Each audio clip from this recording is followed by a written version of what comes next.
नमस्कार, मी रिया रुपेश पवार महाळिंगेकर. आपण पाहत आहात डहाणू मित्र न्यूज नेटवर्क. पाहूयात काही ठळक आणि महत्त्वाच्या घडामोडी. एका अज्ञात महिलेने फाडला भाजपाचा बॅनर, सीसीटीव्हीमध्ये कैद, पोलिसात तक्रार.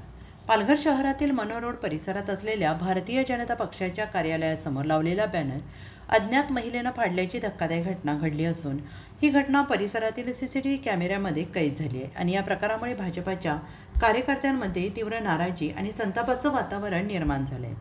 प्राप्त माहितीनुसार भाजपा जिल्हाध्यक्ष भरतभाई राजपूत यांचा बॅनर पक्षाच्या कार्यालयासमोर काही दिवसांपूर्वी लावण्यात आला. मात्र दिनांक 10 जुलैच्या रात्री 12 वाजण्याच्या सुमारास एका अज्ञात महिला त्या ठिकाणी येते, सदर बॅनर फाडून निघून जाते. हा संपूर्ण प्रकार सीसीटीव्ही फुटेजमध्ये स्पष्टपणे दिसून आला आहे. भाजपा पदाधिकाऱ्यांनी तात्काळ या घटनेची गंभीर दखल घेतली आहे. या संदर्भात भाजपा उपजिल्हाप्रमुख तेजराज हजारी यांनी पालघर पोलीस ठाण्यात तक्रार दाखल केली असून पोलिसांकडून अज्ञात महिला विरोधात गुन्हा नोंदवण्यात आलेला आहे. सध्या पोलिसांकडून या महिलेची ओळख पटवण्यासाठी सीसीटीव्ही फुटेजच्या आधारे तपास सुरू आहे.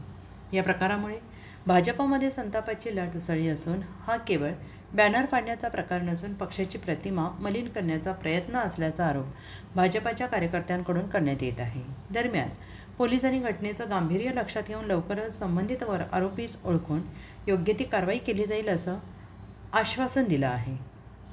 अशाच नवनवीन बातम्यांसाठी पाहत रहा डहाणू मित्र न्यूज नेटवर्क. लाईक करा, कमेंट करा, सबस्क्राईब करा. आपली मतं कमेंट बॉक्समध्ये नक्की लाईक करा.